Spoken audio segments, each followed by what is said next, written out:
Good evening, everyone. Welcome to the library. I'm really glad so many of you could be with us here in person and online tonight for this exciting program. This is the fourth year that we've gathered together to honor and continue the legacy from the historian, author, military analyst, and inspiring speaker, Harry Jones.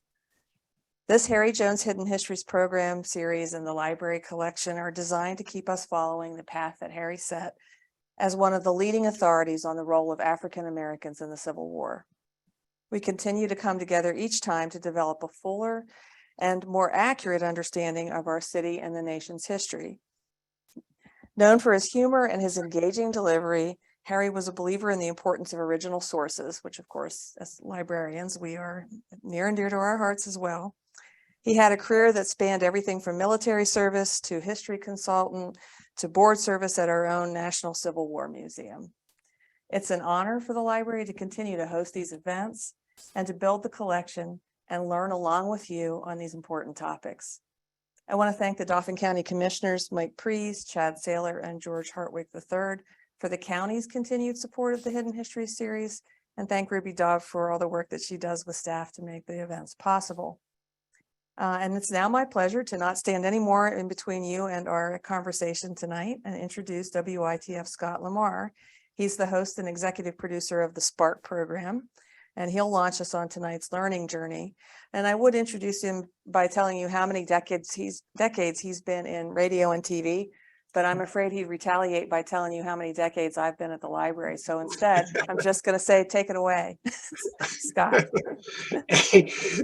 Thank you very much, Karen. And I mean, actually, I wrote that bio, so I can say that it has been several decades. We'll just put it that way. But I have to say, from a personal point of view, I miss Harry Jones. Now, I'm not saying anything that anyone out there is not thinking, but it just, having the honor of speaking with Harry several times. I think that, when we're talking about this era, when we're talking about African Americans, and, just Harry on a personal level, I think a lot of people really miss Harry. So just wanted to put that out there. Want to introduce our speaker tonight. Dr. Holly A. Pinheiro Jr. is an assistant professor of African American history in the Department of History at Furman University. He has also started preliminary work for a new monograph that will examine all Pennsylvania-born soldiers who trained at Camp William Penn. He's also been interviewed by the History Channel, Curiosity Streams, the Washington Post, and the New York Times. He's a senior editor for Black Perspectives. Dr. Pinheiro, welcome to the program. Thank you so much. Thank you to everyone that's made this possible. And I'm really excited for this opportunity. So thank you, Scott, and everyone. What inspired you to write your latest book, The Family Civil War, Black Soldiers, and the Fight for Racial Justice?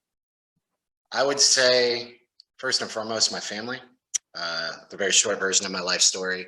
My mother served for 25 years in the United States Navy. I was actually raised in Australia, military like Brad.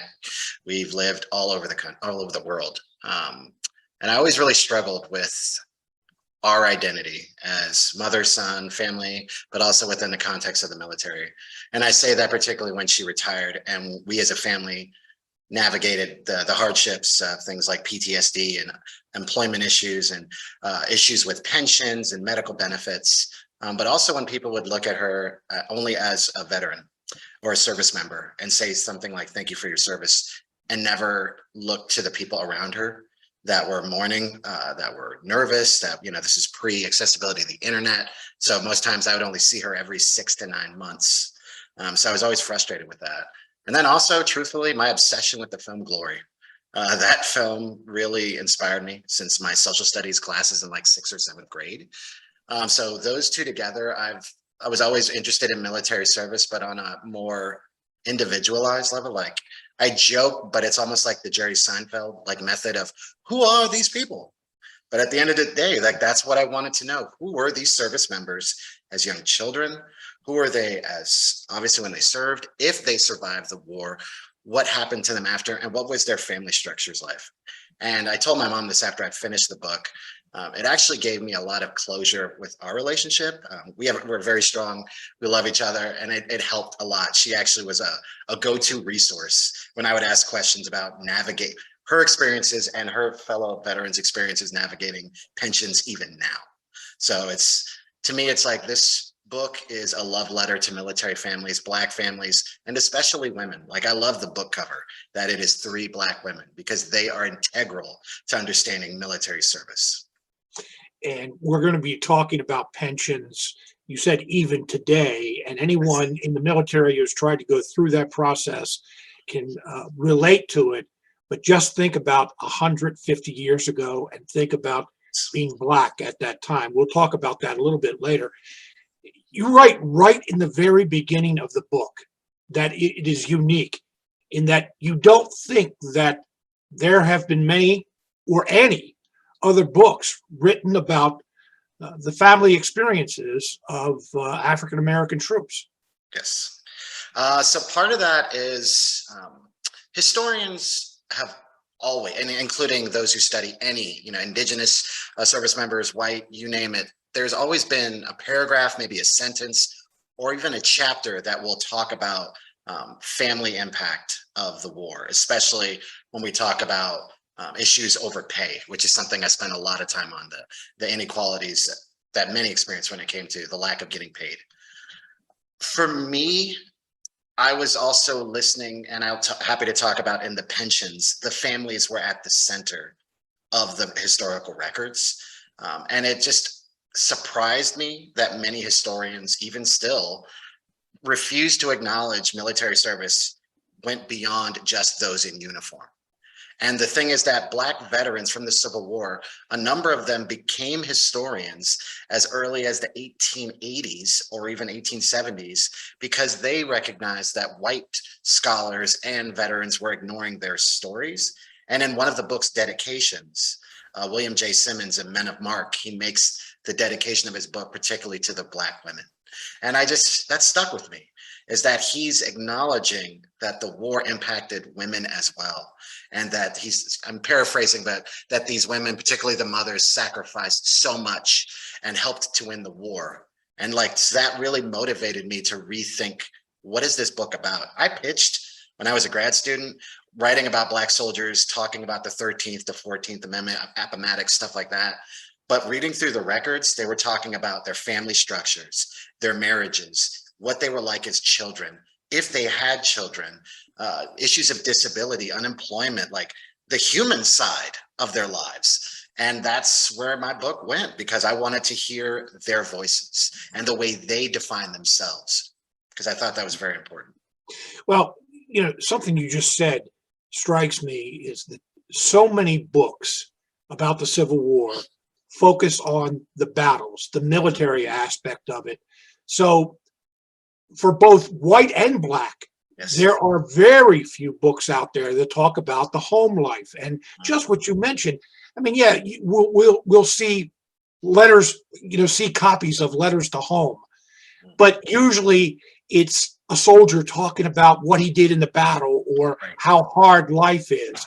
Right. So it goes both ways, both Black and white, but especially with what you said, with African-American families, as far as I know, there's nothing else out there that talks about the plight of the families. I would say there is one book I have to give credit to because it's exceptional. His name is James G. Mendez. The book is called A Great Sacrifice. He does talk about Northern African Americans, including Pennsylvanians. But I wanted to focus centrally on Philadelphia for this first book.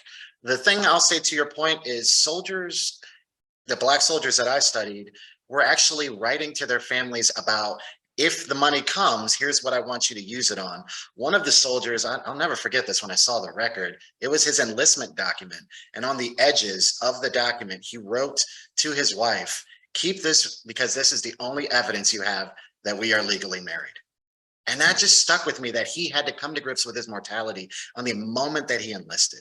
But a number of soldiers also talked about what enlistment was going to do to their families, including when they say, this might be the last time I see you. My book opens up actually with something I never anticipated, totally spoiling the opening, but a widow in the 1880s she says something that made me tremble when I read it.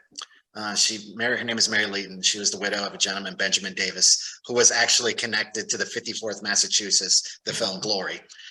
And she tells the Pension Bureau, which becomes the VA, that you may have won the war, but you destroyed my family in the process. And I've never seen my son again. And that hurt, because I really wanted to understand the complication of they're being lauded as these heroes and all these things, but this widow wants you to remember what the cost was to their family. And also for me is by acknowledging that African Americans were in a race war that they never asked to be a part of, but were born into. We then understand, especially in the North, in Pennsylvania, even after the 3 gradual emancipation laws, that African Americans were fighting for equality, whether it's in terms of access to education, which actually Francis Hawkins, who was a veteran, he will talk about in the 1880s and the 1890s, the thing that he remembers most about his childhood was that he could not go to school, not because he didn't want to, but because of racism, which forced him to get a job rather than get an education. So the fact that even as a senior citizen, oh, sorry, go ahead. No, go ahead. Go ahead. I think to me, like that was telling of the pain that these veterans are experiencing. And also that by acknowledging that these people were in a war for survival long before putting on that uniform, as Pennsylvanians know the history of the 1834, 1838, 1842, and I think 1876 race riots, among others, there was so much normalization of anti-Blackness that permeated, whether in terms of violence, discrimination in employment, on public transit. These people were fighting for equality all the time, including young children. You know, one of the things that strikes me seeing you on this Zoom call and listening to you is this wasn't just an academic or scholarly exercise for you. You're very passionate. You seem to be very emotional about, I mean, something that happened over 150 years ago that you're personally invested in. Yeah, I actually have to fight back tears sometimes because I think about what my advisor said in grad school. She's like, you're going to be a great scholar and teacher because you care, but you're going to be a bad one because you care too much. And that's true. Like I really try to put myself into the perspective of what these people experienced. And I want to recognize that these people are heroes, that these people were fighting for equality. The things we talk about now, they've been fighting for then. So even when we talk about the civil rights movement, and usually we're talking about the 1950s forward, these people were civil rights activists. Whether we're talking, Jacob C. White making his public declaration as a student to the governor of Pennsylvania to say, I am a citizen. Like he said that as a child, that Black women put themselves in the harm's way on public transit to go to the camp to support Black men in uniform. Those women were fighting. And to me, by honoring them, it's like, this is personal, because I always get a little frustrated when I hear someone say, this is interesting. I'm like, no, these are people's lives. It's more than interesting. Like, we owe them respect. The things we, including myself, take for granted every day is because of what they gave. And it's about time that we honor their sacrifices. And it's not to dismiss the Purvises, the Fortons, and all these other William Steele, these very important, influential leaders. But if we lose sight of the people who are on the ground level, doing the fighting every second of every day, we're missing so much. You focus on several units of the United States colored troops from Philadelphia. And by focusing, I'll have you explain it, but I want to ask why you chose Philadelphia and these units in particular. All right, as I tell like students, so the true answer, one is I have family in both areas. I did in Philadelphia, and also I looked at New York, and part of me was curious to see if I had any family connections to these soldiers and regiments.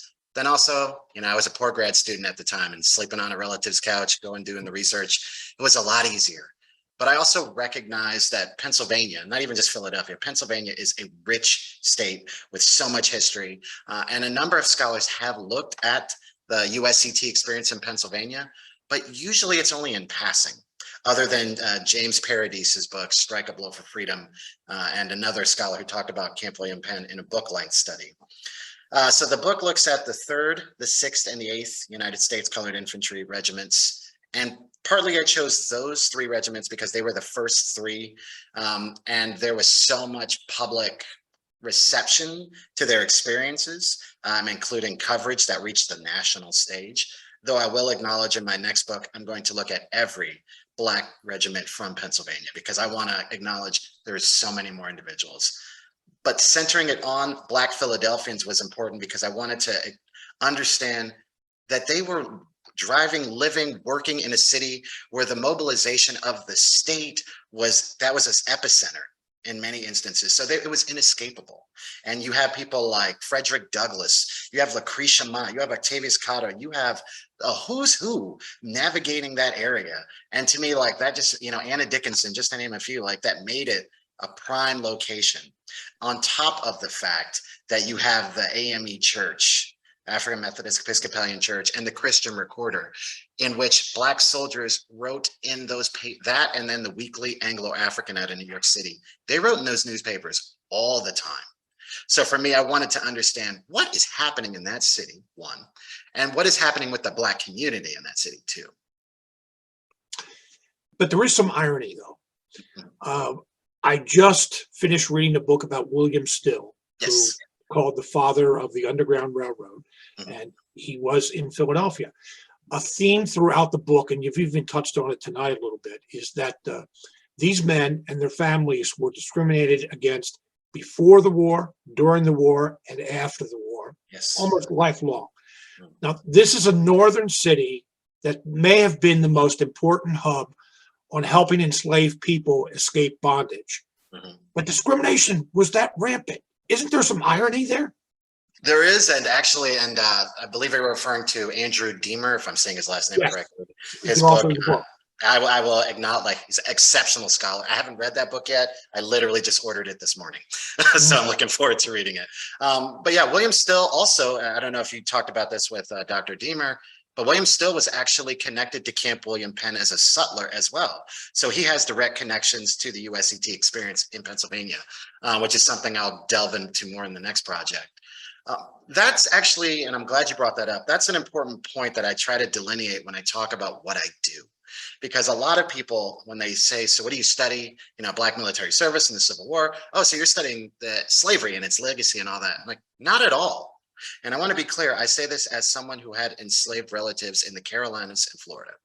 But we need to, in my opinion, not ignore that side of history, but recognize that free Black people have their own hardships that are just as important. And even, I would say, complex in different ways, because once slavery is ended in Pennsylvania and other states, the problem becomes for white legislatures and white society, how do we define the place of Black people? Right, in Pennsylvania, I believe in 1838, they introduced the word white into the voting policy. In New York State, they start the process of gradual emancipation in 1817, but they institute what's known as the property qualification law that was targeting only Black men that required they had $250 in real estate to vote. So it's like there's a history to discrimination that evolved once freedom comes into the picture. And acknowledging that, for example, and I tell my students this all the time, looking at places like Philadelphia where Black children are unable to go to schools unless they are inferior in every way, even though their parents are being taxed for the construction and maintenance of white schools that their kids can go to. That's just one layer of the hardship that they're experiencing. Freedom doesn't mean that everything is glorious. Freedom just means it becomes complex in different ways. And also for me, in the book, I try to acknowledge that these families are very adaptable. They're not just limited to blood and kin, like blood and marriage. They're also fictive kin. So at least a few of the people that I studied had family members who would have been enslaved. And what fictive kin is a term that many scholars use that acknowledges relationships can form out of things like love, out of care, concern. So I tell my students, it would be like when I was in grad school and I was sleeping on someone's couch for 6 months. You don't let me into your home unless you have some care for me, because I'm not letting you in my home if I don't trust you on some level, right? And in doing so, there's bonds that we develop that maybe you just let me in there because you want me to succeed in my aspirations for my job. right? And so rather than saying or they're a border, no, we're family. And so it being more inclusive in family also recognizes that some of these families that I'm studying were interracial, that some of those soldiers were raised in white households, which provides another paradox given how normalized racial violence was. And so to me, that's also, as I tell my students, the fun thing about history is embracing the messiness. If it was as simple as this is how it happened in the end, well, then I wouldn't have a job. It's embracing the complexity of life. And in doing so, we understand them more accurately. The book is not what I would call written classic chronologically, but you look at different eras. Yes. Let's talk about some of those eras. The era before the Civil War. African Americans in Philadelphia, men and women, what were they doing? What were they doing for jobs? How were they living? That's a great question. I mean, they are literally fighting for survival every day. And that's throughout the state, not even just, Philadelphia. That was a northern experience, like literally fighting, whether that's including because of the things like the Fugitive Slave Act of 1850, which, as I tell my students, we need to acknowledge with that policy, for example, that congressmen in free states are condoning a war against all Black people, because that policy essentially allowed anyone to be suspected of being a refugee or a runaway enslaved person. And so in places like Philadelphia, but without question throughout Pennsylvania and other locations, Black children were often the targets. So Black communities, especially Black women, would essentially have, they were key actors in the vigilance committees, but they would have essentially watching to make sure their children, or even just children in general, could go safely to school or just a location.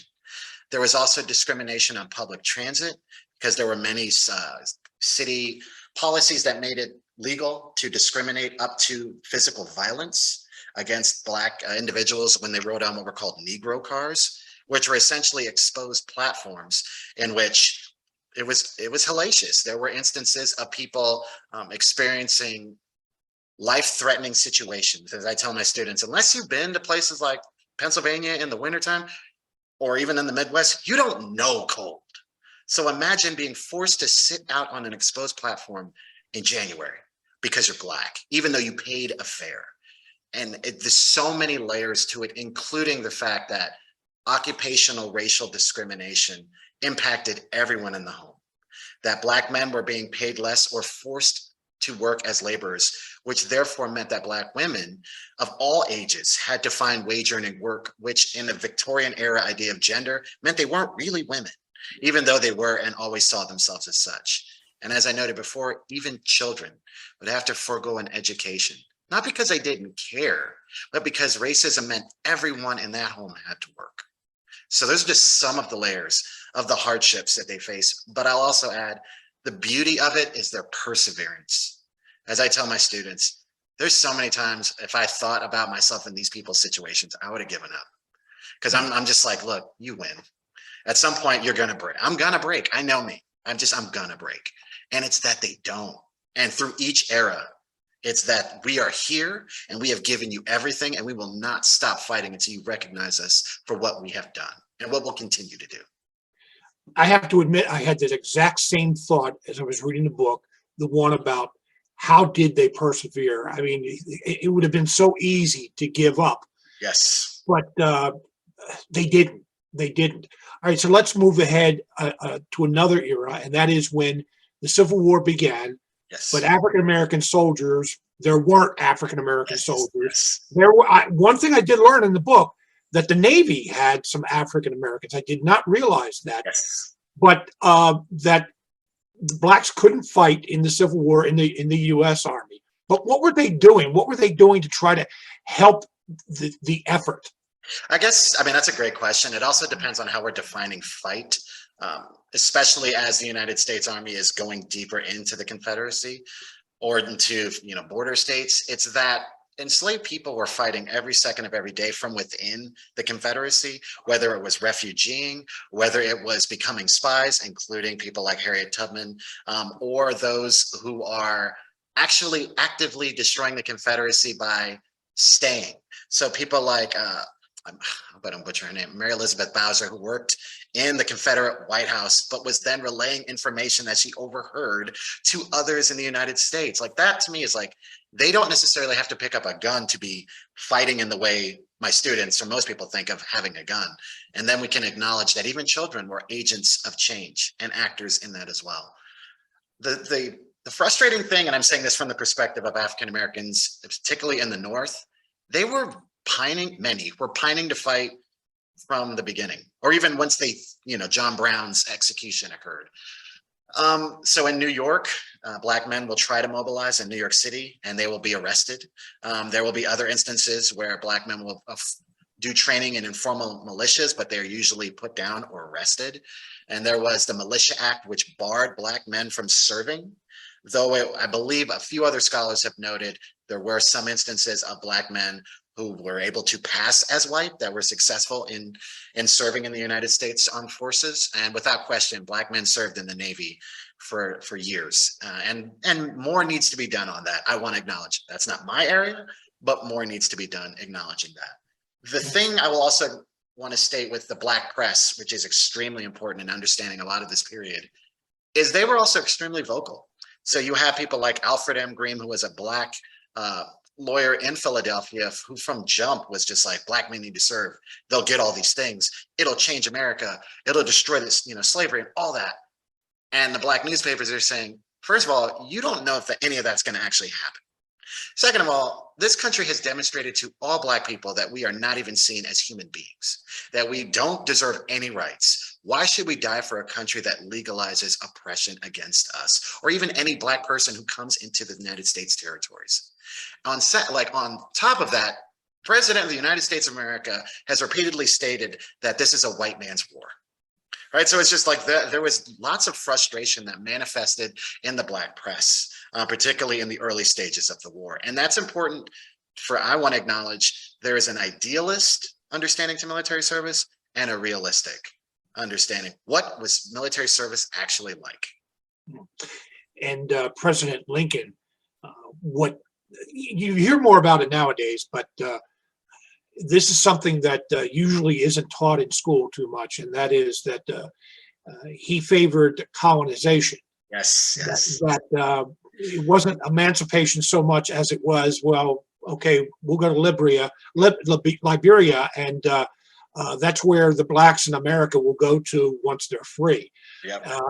My students are so angry when we talk about that, because I'm like, I paint it out like, so you get to meet with the president. They're like, okay. I'm like, he's going to listen to you. They're like, yeah. I'm like, and now he says, everything that happened to you is our fault as a country. You're like, so far, this sounds great, right? And the student's like, okay, where's the ball going to drop? I said, right here, when he says, you will only be safe leaving the country. And they're like, wait, what? I'm like, how would you feel being those delegates? You've heard everything you've ever wanted until the last sentence. Yeah, and when you talk about the ideal versus the realism, that's what was real with Abraham Lincoln at the time.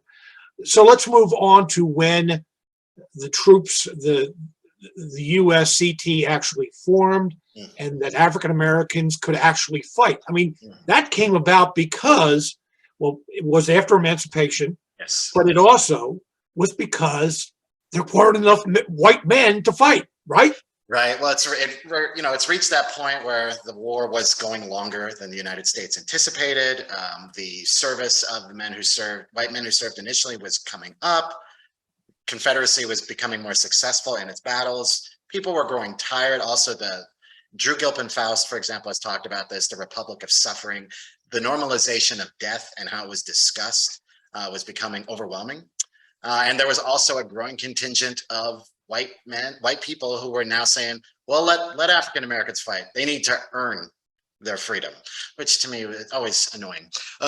But at the same time, I also wanted to acknowledge the frustration of like, this is what it took to finally get us in the war. Because to me, that was, I speculate in the project, reasons why some Black families would not serve, or there was hesitancy for Black families to say you should go enlist. Because even once the mobilization starts, at least in Pennsylvania, in the early stages, they're not receiving bounties on the federal level. Explain what a bounty is. Yeah. Oh, sorry. Yeah. So there's different types of bounties. There could be anything from a county, town, city one, there's state one, family one, but then there's also was a federal bounty. That one was capped at about $300. For context, in the Civil War era, $300 would have been about the annual salary for a laborer. But if a location was really affluent and motivated financially to get individuals to come, some people could earn up to $800, $900. And so that's one thing I enjoyed writing about was these recruitment battles across the North in which Pennsylvanians are getting pissed off that they're all going to New York because it's impacting the Enrollment Act and state quotas. So they're saying, well, they're all leaving. Why are they leaving? I'm like, money. Obviously, they have families and lives, because if they enlist, that automatically impacts their families like that. And if Black soldiers, and usually did not receive that $300 enlistment bounty until the end of service, their families are screwed. And so that was a part of I wanted to acknowledge is those policies directly impacted families, whether the soldier decided to go, to stay, or to desert. Because I wanted to also acknowledge desertion. These people were not cowards. Because as I always try to explain to my students, hopefully I'm not jumping forward in a question, but the issue of pay. I tried to spend a lot of time acknowledging the racism of pay inequity, that Black soldiers were paid $3 less than white soldiers solely because of their race. But in reality, it was actually $6 because there was also a clothing charge. So they were receiving $7 rather than 13, even though they were performing the same tasks as white soldiers. So their lives were literally cheapened. And that also then trickled back to the home front. So you're telling these Black families that you are not worth the same as any white man of the same rank. And then the other problem for Black soldiers was that in many instances, they aren't paid for 9 months. And I say this as a joke, but I really don't, I mean it when I say it to my students. If Furman don't pay me on the first of the month, I'm out, period. I have responsibilities and no, I'm not doing this job for free. Not sorry. And that's important when we understand desertion. We need to connect it to the federal government through the United States Army is an employer to these soldiers, and they have signed a contract. They are failing to live up to their obligations and the contract, which means that the soldiers, in my opinion, have every right to leave, especially when it's nearly a year they're not paid. No patriotism is going to pay a bill, then or now. Was that just Black soldiers, or were there whites not being paid as well? So that's okay, that's a funny thing for me to think about. Military paymasters in both armies were the most hated men and the most loved men, depending on if they had money and if they had money on time, because they paid men in both, and women served as well. So I want to acknowledge that they paid people. Sometimes it was haphazard. There wasn't enough people to distribute the money as there was soldiers. But because of the cheapening of pay, and for whatever reason that Black regiments did not seem to be a priority to the paymasters and the federal government, it impacts the families all the same. But without question, white soldiers as well were impacted by paymasters just being ineffective in doing their jobs. So we talked earlier about perseverance. Yes. With these pay issues, how are these families living? How are they persevering if their husband, their father, stayed in the Army and was off hundreds of miles away, wasn't getting paid? How did they live? They struggled. Truthfully, some never recovered. And you can see the effects well into the 20th century. It has horrific and sometimes lasting consequences. Some soldiers were lucky enough to receive their pay on time and bounties, but they were outliers.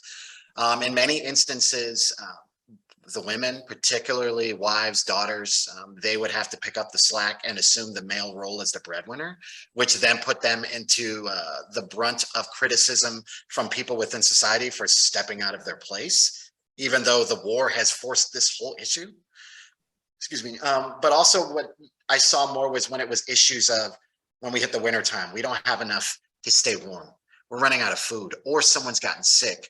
So there will be letters written to the soldiers saying, our son or daughter is dying. I need you to come home.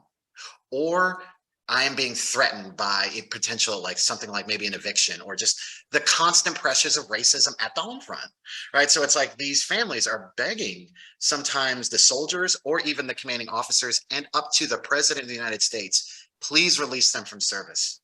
Like, we need them. And so contextualizing that, understanding how forms of military disobedience manifest, including desertion, to me, it makes more sense.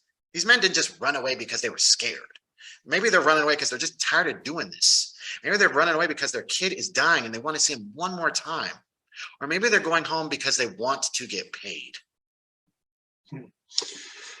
You mentioned letters. Were the families aware for the most part of why their loved one wasn't sending money home? Yes and no. So it's, at least in one instance, his name was Andrew White. And usually when I do my presentations, I focus on his family because their story it's truly tragic. The short version is he was the only one in the household, at least according to documents, that was working full time to take care financially of his parents and multiple siblings. And he will, when he serves, he will tell his mother, please don't, I'm paraphrasing, but please don't hate me. It's not that I don't love you. I cannot afford pen and paper to write you because money it's hard to get. I love you and I miss you. Please keep me updated on how the family are doing. And then he adds one more thing at the end of the letter. And he talks about, I also want you to know that I am pining to get into a literal battle with the Confederates, but they run away. And unfortunately, he will get his wish and he will die at the Battle of Point of Rock, Virginia. And his family will never recover. And his mother will come under the oversight of the federal government in ways that nobody should ever have to experience. So let's talk about the troops themselves. Yes. When they were able to fight, they finally were able, they were issued uniforms. Well, they paid for their uniforms, which was mind-boggling to begin with. Paid for their uniforms. They're dressed in blue. I mean, I think back to the scenes, the early scenes in Glory, when you know, how enthusiastic and how excited those men were to get into battle and do their parts. One of the things that your book stresses, though, is that reality, how excited, how enthusiastic they were, that was not the reality. You kind of touched on this a little bit earlier, but what were their ideals? What did they think would happen if they fought for the Union? I will say I love the film Glory, and you know, you're talking about the blue suit, right? And that whole scene, which is, that movie makes me cry, and I've seen it 10,000 times. But I will say the one thing that film gets right, and you're talking about in the uniform, is the pride that Black men in uniform felt to be demonstrating militarized manhood. But I also want to acknowledge, because I'm also trying to be more critical of people like Frederick Douglass, when he says, you're only a man if you put on that uniform and the eagle on the button. But in saying that, he's ignoring that Black men were men every second of their lives. And that also William D. Kelly, a congressman, will say publicly that Black women are the most important recruiters to the United States effort once Black men get involved. That was a statement echoed by many others too. So we need to acknowledge Black women were critical to winning to the Civil War, but particularly supporting Black men as they trained, including paying for the regimental flags that they took into battle. So that's, to me, was a beauty of it, is that it did so much for the men, but their communities, because they were so excited and eager to see them and support them, though there was some, at least, that recognized this might be the last time I ever see them again. And that transcends Black people. By 1863, if you're in service, you are probably not going to survive, or you are not going to survive whole-bodied the way you came in. So you are going to experience various forms of trauma, psychological and emotional included. So it's the paradox for them, at least in my opinion, comes in when, and the reality, the lack of pay, that's an immediate issue. The challenges of being now forced to adhere to military policies. Now, for me, I understand, because I was raised in a military culture, like, get up at this time, do this, like, that's normal to me. Doesn't mean I accept it, but I'm used to it. But I couldn't imagine being these individuals who are being told, wake up at this time, put on your uniform, your seam needs to be this, you're going here, double time, go to bed, right? Like there's all these constraints on their manhood, and they feel like they're being challenged. And sometimes they were, because some of the white officers were openly racist and very hostile, and almost enjoyed asserting various forms of white supremacy on them. So as I note to my students, Black men were literally in uniform, were fighting Confederates, and sometimes even their own commanding officers. That's two different battles. And that's important that we understand, like they're fighting from both sides. Like I can't even begin to understand that. And the war becomes even harder for them in terms of reality when they go to the front lines. Because people like Douglas, people like Anna Dickinson and Lucretia Mott, and to be honest, we need to put more respect on Lucretia Mott's important connection to the USCT. And in fact, she is going to be a centerpiece to my next book on Camp William Penn, because it frustrates me that there isn't enough on those connections. But they're being told, you will fight, you will go to battle, you will do these things, you will win the war. Most of the soldiers are digging ditches. They're making latrines, they're tearing down camp, they're moving dead bodies. They're doing everything but what they want to do. And they will experience disabilities that in some instances will last for the rest of their lives. And that's where the frustration starts to manifest itself. Why am I suffering from dysentery, or why am I suffering from rheumatic pain rather than in this battle against Confederates? So there's anger that starts to manifest itself in these soldiers, especially as they go deeper and deeper into the Confederacy. All they want to do is fight in the traditional sense. They don't want to fight in the sense of fighting their commanding officer to whether or not they should do this one order. But that's where the frustration lies. And that's where a number of them actually will come into issues of being reprimanded up to charges, including sleeping at the post and desertion, which could have led to execution, and in some instances did. A word you used a few minutes ago, you use often in the book, manhood. Why was that important? Explain that. Well, first and foremost, I say as a gender historian, gender is, I see it in everything. And the soldiers and even people like Douglas, they framed everything in terms of gender, right? Like we are men in these ways. And I think to me, that's extremely important in understanding the complexities of what they experience. Because previously I've seen historians talk about people like deserters, and not even just Black men, people who deserted from the military during the Civil War, that they were cowards. And that is so dismissive to how those people define themselves. But also that we need to acknowledge Black womanhood. Because if we go back to, for example, the military dress parades, or when Black women visibly made themselves seen on campgrounds at Camp William Penn, that they wanted the United States, Pennsylvanians, everyone to see them as women in the same way that they did white women doing things at the Union Volunteer Saloon, for example. Right, so it's the ways in which gender becomes also a battleground too. These people saw themselves as men and women every second of every day. It's just that getting the federal government and so larger society to recognize that, because those battles play out in terms of the battles over the defining of a marriage in the post-war. So I am curious though, whether the USCT troops gained respect when they were in battle. Did they? Yes, they did, without, in the Black community, without question. And they didn't need it necessarily, but they were always lauded as heroes for their sacrifices.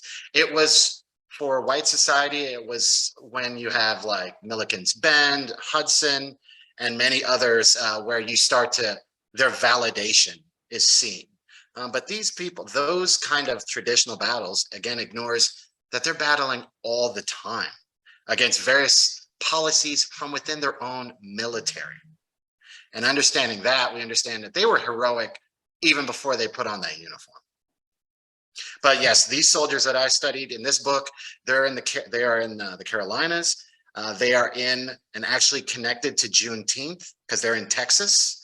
They're in Virginia, and they're participants in the Appomattox surrender.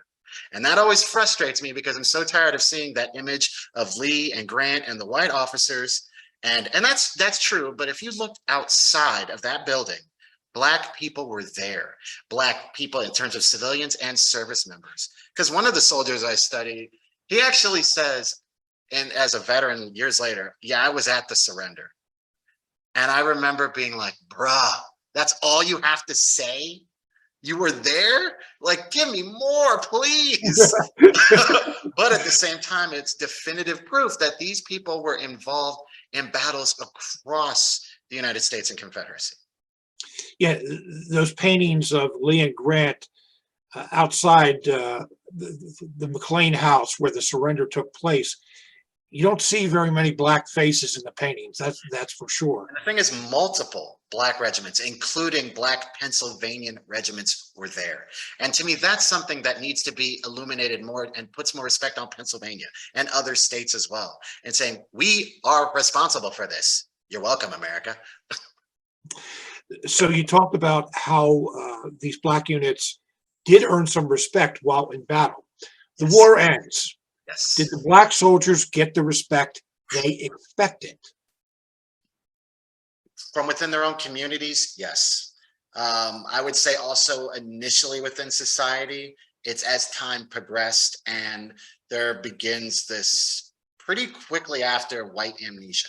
You have the lost cause, or as historian Adam Dombey notes, the false cause that is actively seeking to erase or minimize Black experience, not just military, Black people's experiences in the Civil War as being nothing more than bystanders or victims being duped into these policies.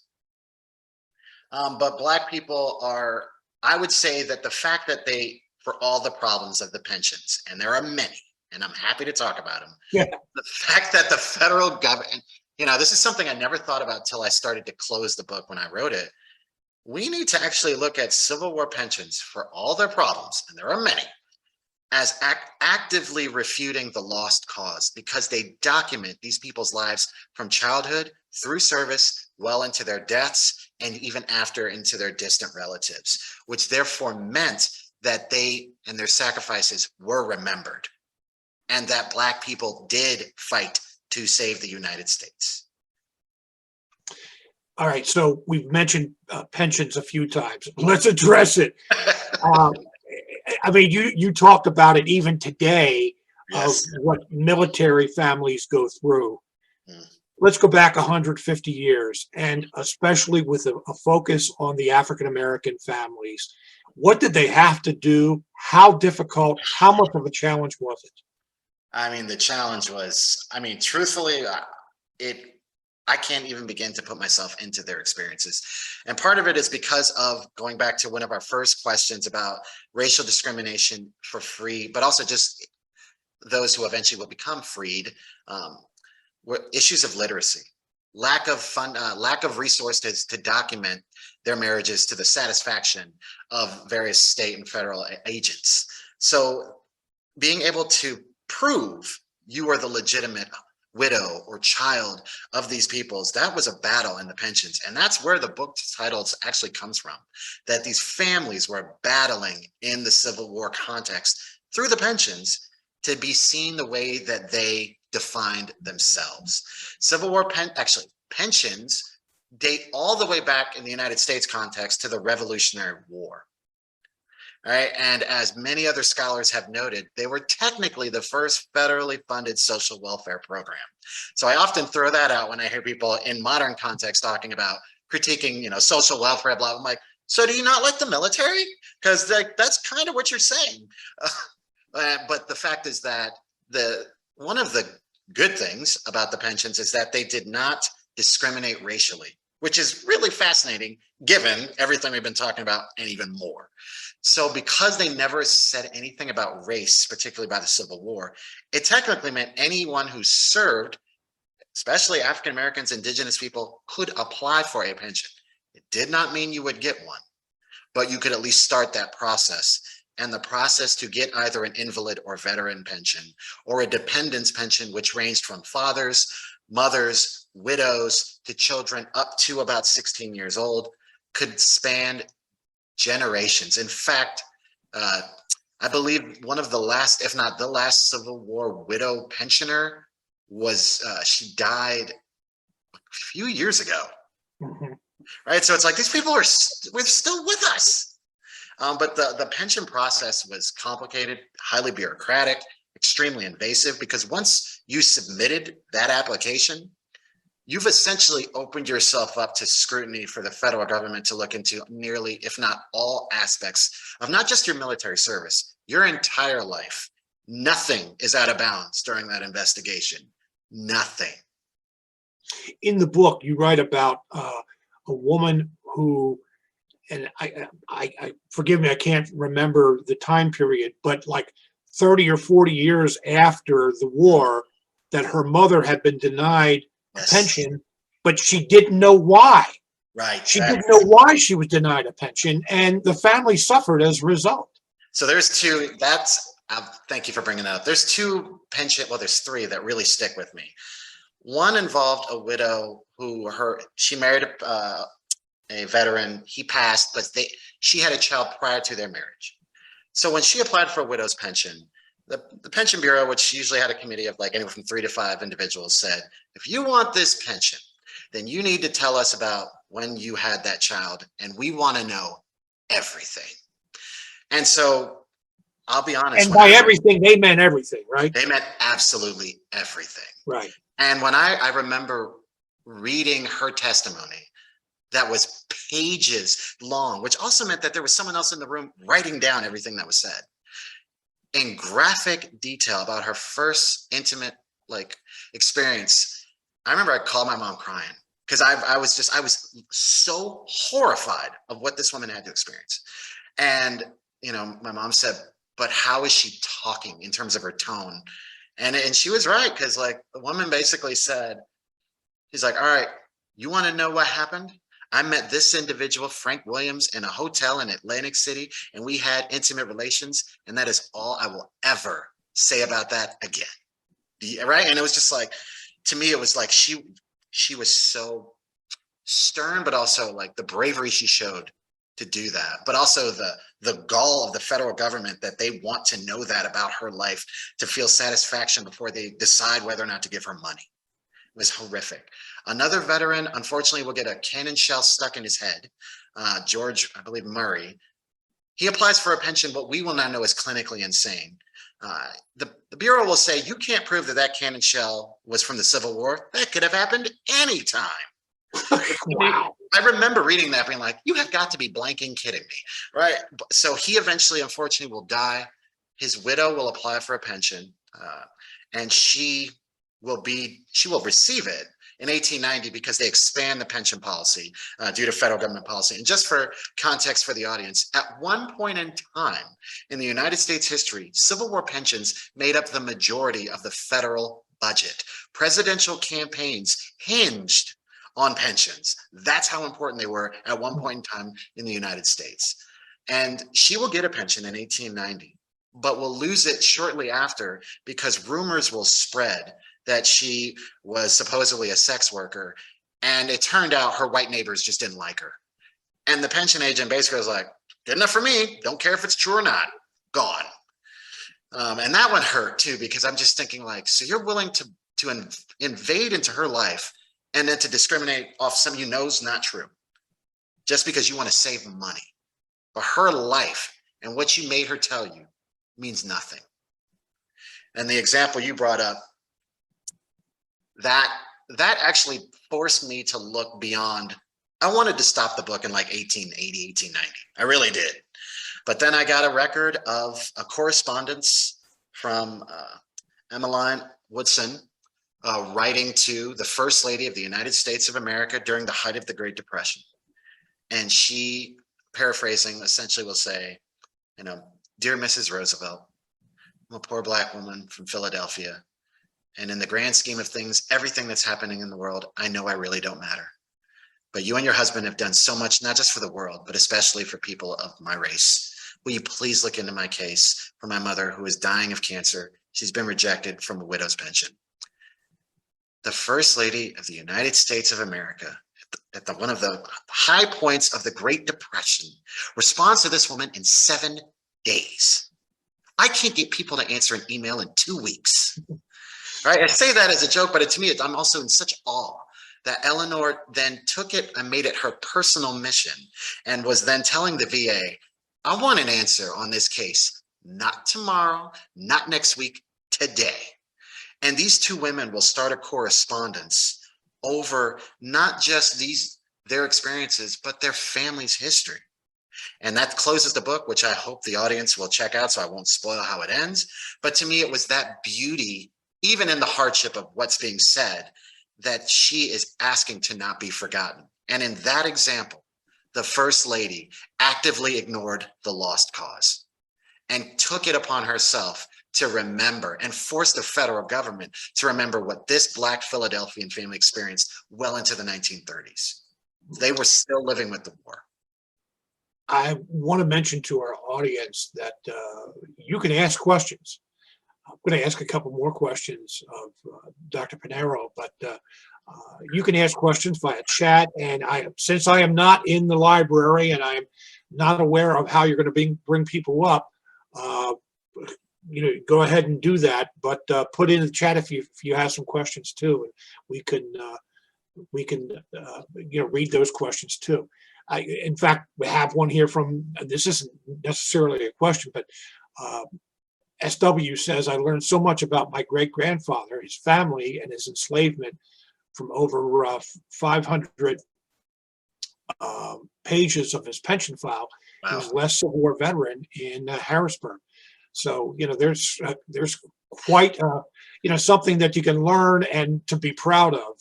I'll sure. say that, thank you for that comment. That also highlights one of the joys and struggles of the pensions, that they could be 1 to 3 pages to hundreds of pages, because they were so invasive that we learn a lot more than sometimes we need to know about these people's lives. And I'll also add, hopefully if your audience does show interest in purchasing or reading the book at the library, please turn to the back of the book where I have the index of the men's names, their occupations, and when they enlisted. I was very intentional about that because I wanted people to be able to find potentially their families. And there's also the methodology, because I want to make it accessible for others to try to trace their families or community's history. And I'll just say, and maybe this happens at this talk, I did one a couple months ago, and after it was over, I received an email from one of the people in the event, and they were like, I was listening but doing some stuff in the background, and I heard you mention this name in passing during your presentation. I think you're talking about my relative. And I was like, yeah, okay, sure, right.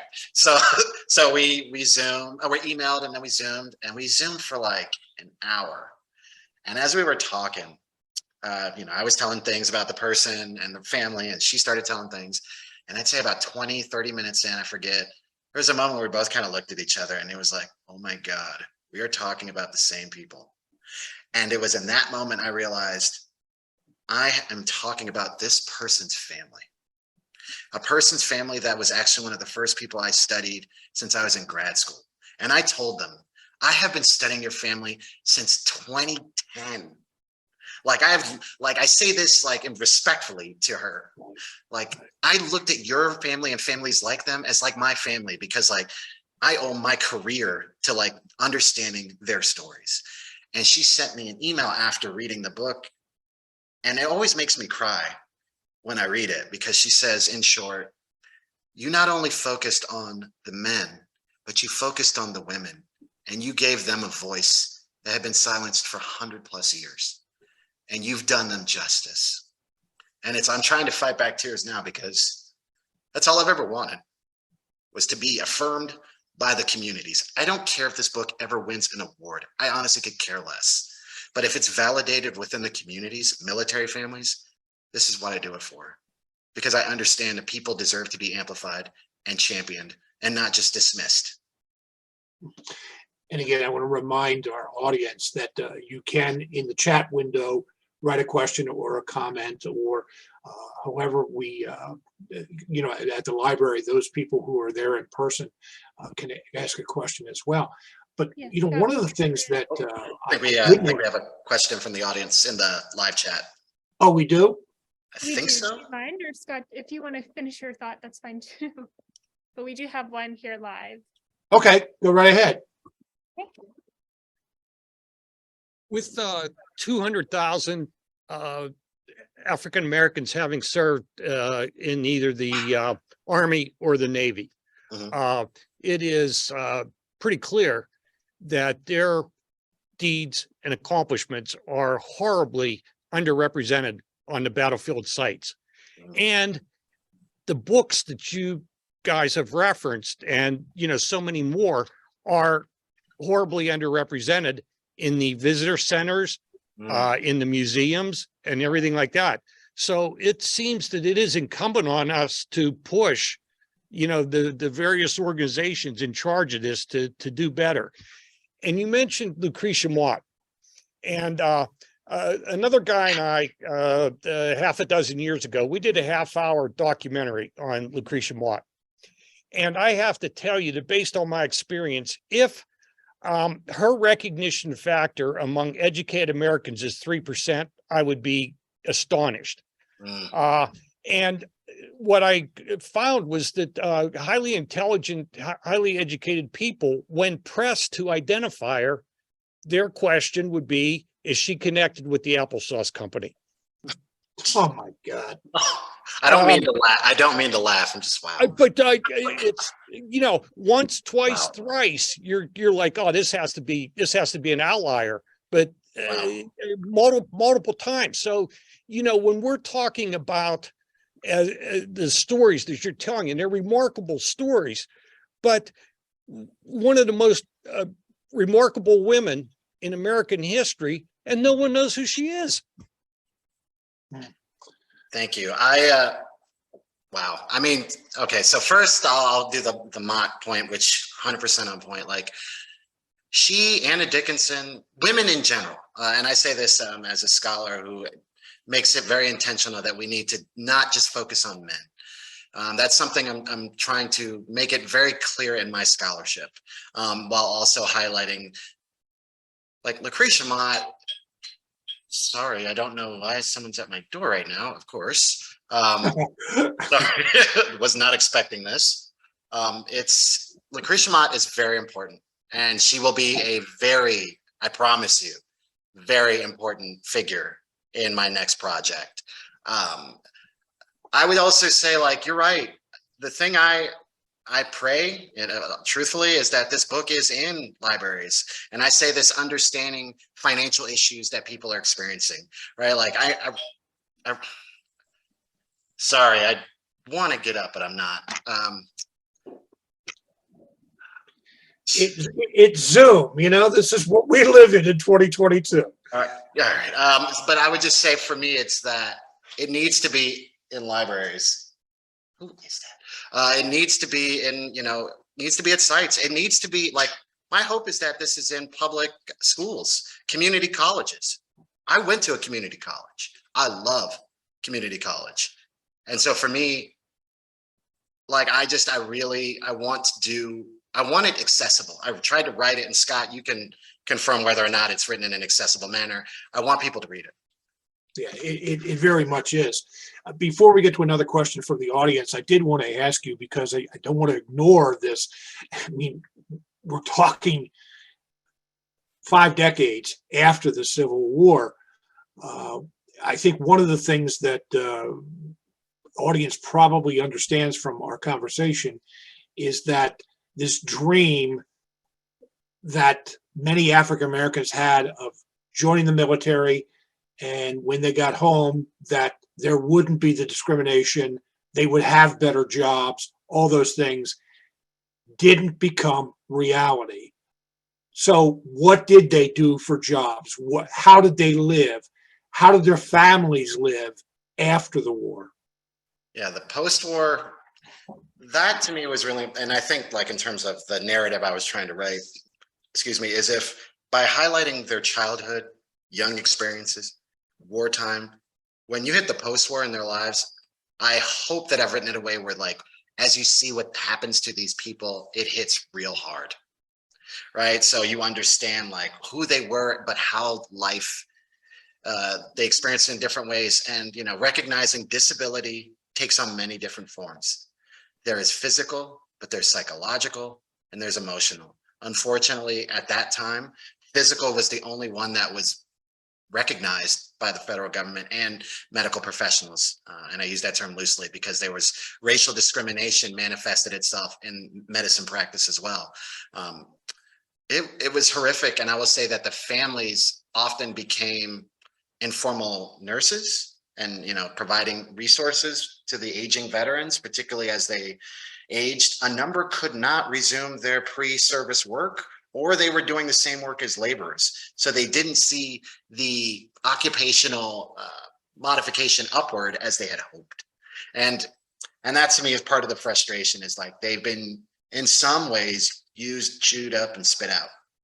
And it makes it difficult. But before I forget to that last question, which to me is really important, and I say this, to the audience as just like a personal plea, like, you all are very important in the success of this book. And I do not mean from a financial standpoint. I mean success in terms of it gets read. Like I have reached out to libraries across the country, and I've been just saying, people, tell your libraries. Like, I'm very, very grateful that Dauphin County Library has it in their archives. That means the world to me, because it means that those families and others like them can be heard. And that's really, really important. And I will do everything I can to continue to fight that fight, because I did not write this book for other academics at all. I wrote this book for communities. So for me, it's like when I talk to the gentleman here a couple months ago who was doing the HVAC service on my home, he's a veteran. We were talking about pensions historically, but how he still experiences hardships. My students, some of them served, and they talk about their experiences. And I'll never forget, I presented at the University of Georgia, and a Vietnam vet stood up after it was over. And he cried, and then I cried because I'm a crier. And he was like, you get it. You really understand what we're experiencing. And the fact that you're saying something that goes back 100+ years is still real to me now. Like, that just, it pained him. But it was also, he was so grateful that people understand and are engaging with that. We need to talk about what the consequences of service meant to their families as well. They never experienced this in isolation, ever. Do we have another question in the library? Actually, I can't see video, so Yeah, I'm I not can't sure. either. Yeah, sorry, because it's recording, we didn't want to share the the audience's video, but we do have a couple more questions in Okay. person. I heard the movie Glory mentioned several times. What qualified, I'm sure there weren't black gunsmiths, but what qualified a black man or woman to enter USTC? I mean, were they just dirt farmers or dentists, doctors, blacksmiths? That's a great question. So as I tell my students, I'm going to give you an answer that's not going to satisfy you. So I would say, firstly, it depends on when and where. So if we're talking in the Confederacy, slave states, they could run the gamut. And enslaved people worked a diversity of occupations, from highly skilled, including, and I want to recognize Dr. Hillary Green, who's done work on enslavement at universities. So for example, at the University of Alabama, where we both used to work, that institution, many of its original buildings were constructed and maintained by enslaved people. But in the case of places like New York and Pennsylvania, more specifically, they ran the gamut. Labor was one of the most common occupations, but that was also due to racial discrimination. But some were miners, engineers, boatmen, waiters, drivers, you name it. And in some instances, they actually took a pay cut financially to serve in the military. All right, so but at the same time, those who were laborers, they kind of broke even, except they didn't, since they didn't get paid.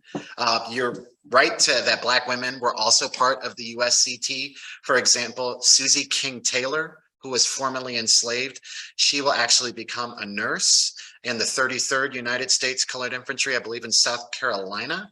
And her memoir, you can find it online, I'm sure at the library for free.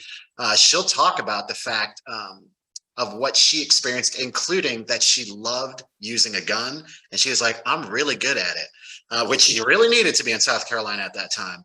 But she also talks about her husband, Edward, in the post-war. And she says he was a master, skilled carpenter. And he was unable to resume that work, not because of any disability, solely because of his race. And so even a veteran and his wife, who was also a veteran in terms of serving in a nursing capacity, were saying racism remained. And that was so frustrating to a lot of these people and their white allies, is what was the point if things aren't changing the way we had envisioned or promised to them? I'm going to read this question from Yes. someone in the audience because it's a really good one. With the understanding that African-American soldiers enlisting could potentially end in their families starving, did they actually have faith they would be compensated by the federal government, or that they were that committed to ending slavery, even potentially over their own family? And the reason I say that's such a good question is we really haven't talked about, we talked about wanting to fight, being enthusiastic to contribute to the cause, but part of the cause was to end slavery. Right. So it's a mix. There is no singular answer to that. I would say it's that and more. So without question, there were those that were inspired. Some of the soldiers that I studied were the first to be freeborn in their family, right? So they would have had a direct connection to enslavement through their parents, for example. There was, without question, those who would have been motivated from an idealistic standpoint to sacrifice, if necessary, their lives. But to be honest, there was also individuals like Charles Howard, who served in the 26th United States Colored Infantry, who served in the United States Navy before, during the early part of the war, and said, after I finished in the United States Navy, I took my money and I decided to go live the life of a bachelor. And then after his money ran out, he said, I was broke and I signed up only for the money.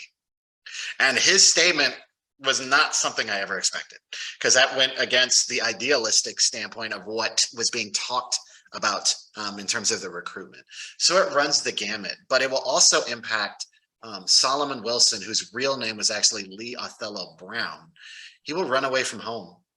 So his father will later say, when he applies for a father's pension, which was an anomaly, that he begged his son to not go. He was like, please, I know you're going to die. And his son left. He will enlist in a New York regiment, and he will die 90 miles away from his family. And I think about that. So it's like that, the lasting impact. And also we need to acknowledge, once the news came back of these people's passing, what they call the invisible bullet. So not only does the soldier die, but those relatives die in the process once they get the news. And other scholars have written about this. There was, in some instances, years-long mourning that people had to do. So a widow publicly had to mourn her husband for almost 2 years. And if she didn't, she would be derided publicly. But without question, ending slavery was very important, but it wasn't the only motivation, because some were understandably skeptical of if slavery would end. Not because of their service, just the United States has demonstrated a willingness to appease slave owners from the beginning. So what's going to change now? So I would say that cautiousness was legitimate. Do we have any questions at the library? We do. Greetings. Thank you so much, Dr. Finero, for all of your labor and your hard work. It spoke to my heart. I saw my family intertwined in here. Years of stories about pensions, years of stories about not having the word labor as the occupation on a death certificate. And now I understand more of the reasoning behind that. Especially in direct conversation with my mother and father, and multi-generational families living in one dwelling Yes. And when you mentioned, and oh, by the way, I did want to say that I read your book right here. Thank you. You know, Thank you. I got it from this place called the Dauphin County Library System as well. I hear they're amazing. So thank you very much, Karen Collins. You know, I do appreciate it. And Ruby Dobb as well for initiating the Harry Jones series. It's really fantastic. I just wanted to end with on page 17, third paragraph, by the way, mentions fictive kin. And there were 32 fictive kin in one household.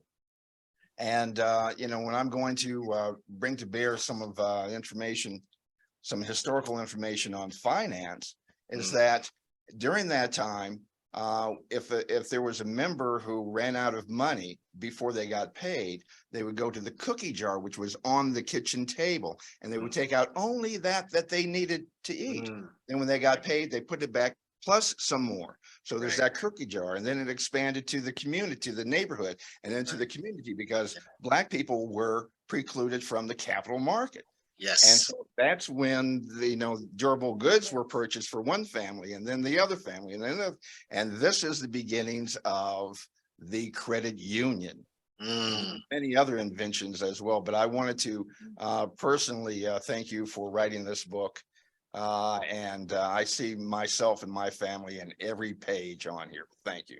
Thank you so much. And now you got me thinking about the credit union's history. That's actually a really good point. But yeah, I mean, I'm, you know, thank you for reading it. And I say that not like in a very tokenized, like, I mean that. And I say this because I want to acknowledge something that one of the first questions in the library that was stated. This book was dismissed by Civil War scholars as not legitimate. This is Black history. This is women's history. This ain't Civil War history. And in many instances, I was told no one's going to really care about this project. Or I heard someone else say, this sounds just like one big sob story. Like, so what? We've heard this before. And those kind of statements really left me with such doubt that anyone would care about this book. And I mean that. So the fact that anyone read it, that this moment right now is happening, that we're talking about it, is one of the things that I, as a scholar, will never take for granted, ever. So thank you all. Question from a member of our audience. Yes. What about the impact of the Freedmen's Bureau in assisting with obtaining USCT pensions or payment? So the Freedmen's Bureau was undoubtedly important, but that would have been more located in the former Confederate states. So when it comes to, if you really want to learn more about that whole process, a professor, there's a couple who I would recommend, and I'm happy to follow up with this. So one would be Nora Lee, that's her whole first name, Frankel. She wrote a book called Freedom's Women, came out 1999. It's a phenomenal book. Brandy Clay Brimmer, Brimmer. She wrote a book called Claiming Union Widowhood, which looks at Black widows in North Carolina. And there's a number of others, Thavalia Glimpf, Chandra Manning. They look more at what it was the freed people's experiences, particularly with the USCT, and the Freedmen's Bureau would have definitely been a factor. But in Pennsylvania and Philadelphia, the biggest institution that would have helped them in many ways was the Christian Recorder and the AME Church, and also the veteran communities themselves, including the Grand Army of the Republic. Question here, position on your position on the Emancipation Proclamation. It says, in my opinion, as it is written, it doesn't really free any slaves. And, you know, there are some caveats to the Emancipation Proclamation. I love that they put in what I was just about to think. All right, Emancipation Proclamation, like Abraham Lincoln, is very, very, very important. No question. Emancipation Proclamation is very important in understanding Black military service, because that's one of the things that it does authorize, which usually gets ignored.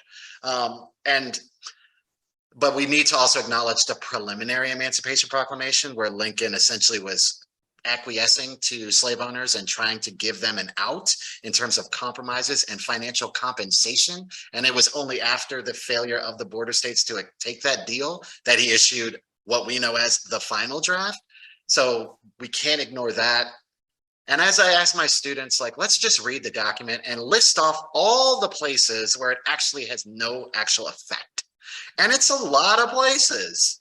And what I look at the Emancipation Proclamation, aside from its important role in USCT, well, wartime mobilization for Blacks, is it really does, we need to stop looking at Lincoln as the great emancipator. What, in my opinion, that document does is further empowers enslaved people to free themselves. Because they're not listening and reading for, oh, it's not working here in the South Carolina. They're hearing Abraham Lincoln said, forever free, the end, I'm out. And that's how they take that to then free themselves. So as long as we include that Black people did the majority of the heavy lifting and that Lincoln was acquiescing or trying to negotiate with slave owners, then I'm good. It's if we take that document and say Lincoln freed the enslaved people. Not really. It was only in places where the United States military actually can enforce the policy. That's not really impressive to me. And the states that succeeded and were in revolt against the United States. Yeah, and again, like I love discussing Lincoln, but it's just like, he was a human being. He had many flaws, but he's still very important. Another question, did you find any connection between slaves that left to Liberia and returning to the U.S. to fight in the Civil War? I did not, but that's a great question. And as I tell people, and I mean this, if someone does, that needs to be a book, and I would love to read it. And I mean that. I will say I've done some research and have found that Black men outside of the United States and Canada also actively took part in the Civil War as soldiers. So I found Black men from Peru, Black men from, let's see, Germany, Jamaica, like you name, like they're actually coming from everywhere to fight. So we need to understand that for some instances, the Civil War and Black military service becomes a global effort, and that needs to be amplified more. And to acknowledge that, I would also say those who haven't read Richard Reed's book, Afro-Canadians in Blue, that's one in which he talks about, and there are direct connections to Pennsylvania through that as well. I would have to say that is one of the things that probably a lot of people learned tonight. I mean, you hear about the Irish Brigade and, so many Europeans who came to the United States to fight for the Union Army. You don't hear about the Peruvian Blacks that came and fought for. And I mean, to be honest, like there was times I was like, Germany? What? Like, like I'm looking at some of these places like, okay. And I haven't delved into it's one of those projects that lingers in the back of my mind, like maybe one day I'll get to that. But it's to that point about Liberia, I wouldn't be surprised, would be the short answer to that. Yeah. Are there any other questions in the library? Yes, there are quite a few. Oh, Thank you. You mentioned earlier I'm somewhat embarrassed to admit I haven't read your book yet, but will. And I'm from Gettysburg. We'll get it in the library there. Thank you. Thank you. But you mentioned earlier about how you would break if you endured what some of these other folks do. So I'm wondering how you tell the story in a way that it's not just a triumphal story and include, because some people did break, right? So Black folks, I mean, there's these narratives that we're just always overcoming, but not always. And I asked that in one respect, it's sort of an intellectual question, but also personal, because as a son of a Vietnam veteran, the experience growing up and the impact of that, seeing how it gets pretty complicated. I mean, to your point, I saw it with my mother. She retired after Desert Storm, and I saw her break many times. And it was hard. I mean, I say this as her child. I wasn't her going through that. And I saw it through those she served with as well. And I wanted to acknowledge that. Writing history for me is hard in the sense of, I would say I'm advocating for these people and people like them, including your story and what you're saying. Some of them did break. And what I mean, I would say is you saw it in the post-war, particularly when the soldiers manifested, unfortunately, PTSD in forms of domestic abuse. That was another thing I did not anticipate. I mean, I'm not surprised, sadly, but it was, for example, I think his name was William Day. There was a neighborhood watch party or listening party essentially to make sure that he did not kill his wife, because they would listen for screams on a nearly nightly basis because he would try to kill her on top of burning his children on the stove. And so he was put into Blockley Almhouse, and he will die there. And others will be put into what they called soldiers' homes as well. Sometimes just because the family's like, we can't do anything for him. And it's not that we don't care. It's just he needs help that like only a true medical professional can get. Unfortunately, what happens when a number of not just Black people, but when people went to places like the Blockley Almhouse, they experienced hell in ways I can't even begin to imagine. And according to the records, and this is from people who worked at Blockley, they actually said in the medical records, it is shocking if the staff do not see a homicide on a nightly basis amongst the patients. If there wasn't, we are surprised.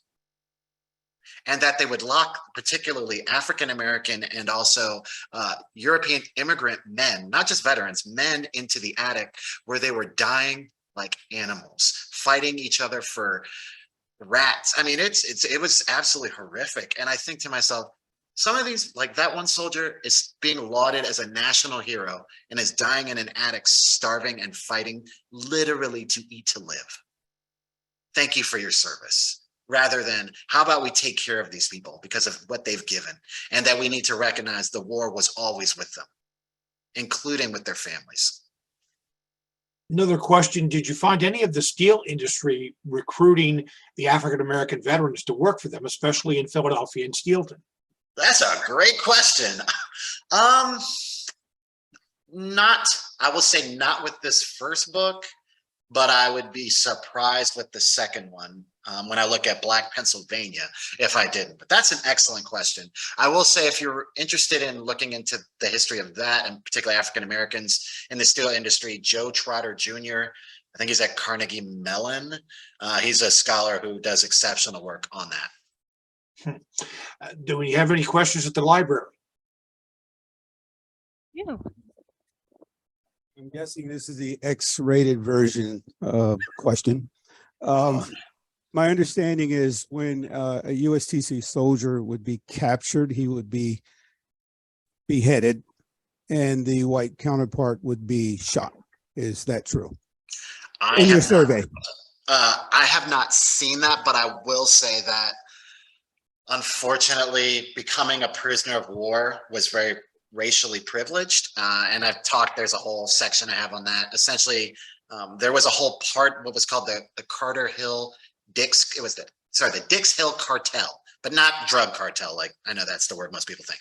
It was basically an agreement between Confederates and the United States on a prisoner exchange policy. And that went by the wayside once Black men came into the United States Armed Forces, because the Confederacy then would have to address, are we saying that a Black soldier or naval man is on the same rank and same stature as a white man? And so what unfortunately happens to some of these Black soldiers that I study is they are killed as prisoners of war. And one of them, and I still can't believe how it happened, he became a prisoner of war at Andersonville. And he will die there. And I've actually found through pictures his gravestone. And one of the things that I promised myself, and I hope I'm able to do this, is I want to lay flowers at his gravestone, so at least that he knows he was never forgotten, because that is important. When I read that in the book, I thought to myself, he wasn't killed, which was a bit of a surprise, that even though he was a prisoner of war at Andersonville, that that they didn't kill him right off the bat. Yeah, it was the Confederacy, oddly enough, really struggled with what to do. Obviously, we know Fort Pillow and many other, Battle of the Crater. Kevin Levine's written about that, the atrocities that Black men and sometimes the white officers experienced when if they were lucky enough to become a prisoner. It was hell. And the paradox even became harder for those who were free Black men now having to be treated as enslaved people, or actually being put into slavery. And so like that there is more that needs to be done on the Black prisoner of war experience, if I'm being truthfully honest. There is a lot more that needs to be done. And there are scholars doing that work, and there's more coming. And again, I'm kind of blind here, so I don't know what's going on at the library. That makes two of us. Other question? We have two more if you're able to. It is 7:34, so I want to be respectful of everyone's time, but we do have two more questions here. I got you. As long as my doorbell doesn't go off again, which I can't promise. I was worried about the Zoom. I still don't know. I honestly still don't know what that was about. Greetings. This is a follow-up question to the fictive kin Yes. and the generational wealth or the impact of all the discrimination and the racism has had a dramatic impact on reducing generational wealth in the Black community Yes. to this day as well. So I would like if you can expand on that just a bit, please. Thank you. Yeah. Thank you. That's so the one thing the generational wealth. Now I'll be clear. I didn't actually say it like that in the book, but going forward, I'll be more intentional with the second and future projects, because you're right. That is something that needs to be illuminated better in my work and others. The interesting thing is that I saw instances in the antebellum period of particularly single Black women being extremely financially successful, like dressmakers and having real estate, which was an anomaly across the United States, particularly for Black women to own real estate to a sizable degree, other than in places like Hartford, Connecticut, which was like they made up 1/3 at one point. Unfortunately, once the soldiers, if they returned, even if they had well-paying jobs, but as historian W.E.B. Du Bois notes, even if a Black man was working a skilled or semi-skilled trade, they were always paid less because of race. So even in the instance, if someone was an engineer, that does not imply they're making the exact same as a white engineer. The problem becomes as their disabilities in multiple forms manifest throughout the immediate and long-term post-war, and the family members, usually the younger generations, become responsible for becoming the primary caregiver for that relative or relatives. And then it leads to them not being able to find and maintain wage earning work. And so their home structures are constantly evolving. You see sometimes they're living between different locations and different spaces. It's horrific. And there were some successful individuals, no question, but overall the generational impact in terms of wealth, it's not what idealists had hoped. And that's not necessarily their fault, but the reality that racism, and I say this sadly, always finds a way to evolve, means that yes, you served, yes, you did these things, yes, you're still Black, yes, you're still a woman, therefore experience this.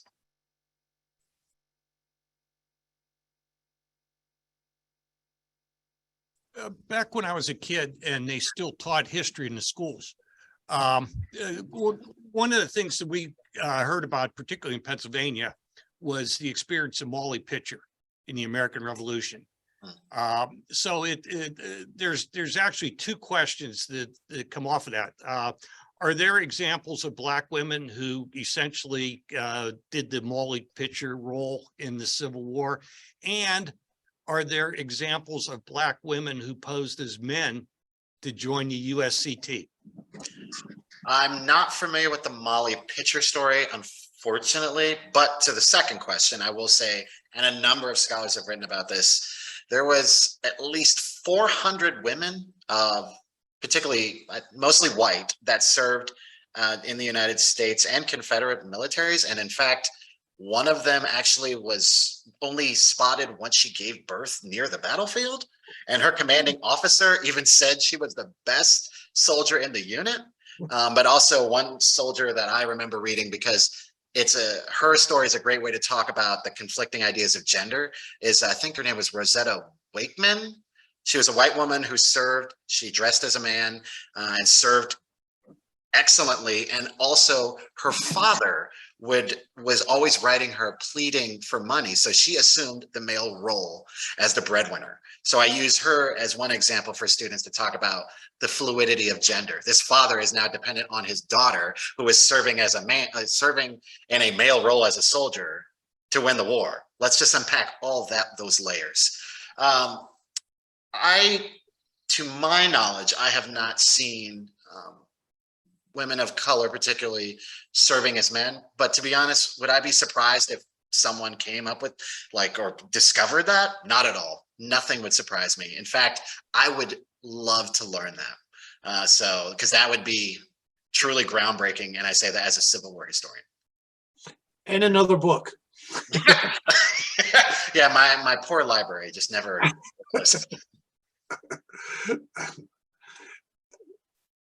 We do have someone who suggested Kathy Williams with the Buffalo Soldiers. So there's an example. Question here: biggest surprise or shock in researching for the book? That letter to the First Lady.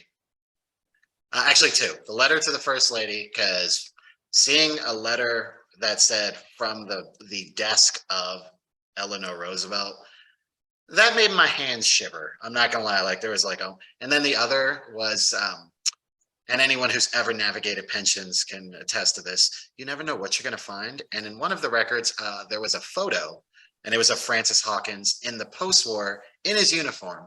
And I remember I was at the National Archives, and I had, I pulled the picture out and I showed the archivist. I said, is this supposed to be here? And she ran over and was like, put that down. And I was like, wait, and basically she allowed me to take a photo, but was like, they actually haven't processed all of the pensions. So she admitted, we don't know necessarily what's in every one of these records. So that for me was just more of a shock, because I helped the National Archives know what's in its own whole records, which was also fun. I would assume this is the final question. I'm a native of Laureldale County near Fort Pillow, and I'm awed at this perspective of the Civil War. Civil War reenactments continue to be a part of the culture there. Now I'm interested to learn more about the role of my ancestors during the Civil War. Maybe you could provide some tips here, because it's been my experience that once a lot of people hear these stories, they want to know more. So I will say, please at least go to a library, check out my book, turn to the back and read the methods. And I say this for those of you who want to do genealogical studies. This is in there for people like you who want to be able to try to trace your families, because a lot of it actually, we live in an age where it's digitized. Excuse me. So I would say a lot of it can be done through, and I get no money saying this, but ancestry.com and Fold3. That's where I found a lot of, the census records, which the census was a gold mine. Also the compiled military service records. That's where those are, and those are easily accessible. Then you cross-reference that with the pensions. So I will just say this, don't just stop at the pensions, because if you're not going to get the full story. And you'll see that when you're able to find them in the census. But then there's also city, and sometimes depending on state censuses as well. And also city directories. And then the other thing I'll just throw out there is Black newspapers. The Christian Recorder, depending on how far your relative lives, in terms of time, if they're into the 20th century, the Washington Bee, the Chicago Defender, and other contextualizing with the press is huge. And even Black churches, depending on if they had any connections to a religious organization or institution, like the AME Church, I owe a lot to them in terms of, because they published those newspapers. And that's how I was able to understand, because the soldiers wrote in those newspapers all the time, especially Black Pennsylvania soldiers. They wrote, here's what's happening from our perspective to our community. Don't trust that, trust this. Ashley, I'm going to throw it over to you. Great. Thank you so much, Scott and Dr. Pinheiro, for this wonderful discussion and for answering all of our very curious questions that we had. We really appreciate it. And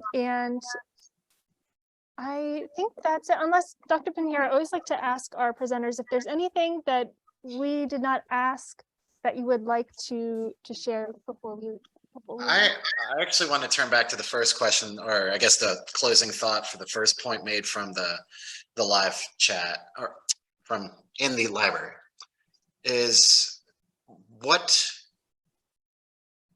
hearing the fact that these kinds of histories are not in the museums, are not at battle sites, are not in the in high schools, public education, community college, what more can be done to do that? And I'll just say, like, even though I have a newborn child and she is a priority without question, I want to fight this fight, but I don't want to fight it alone. So and there are other scholars and communities that deserve and want to help. So just, I guess that's a question, just ask oneself, what can individually and collectively be done to amplify these and other histories. Dr. Pinheiro, thank you very much.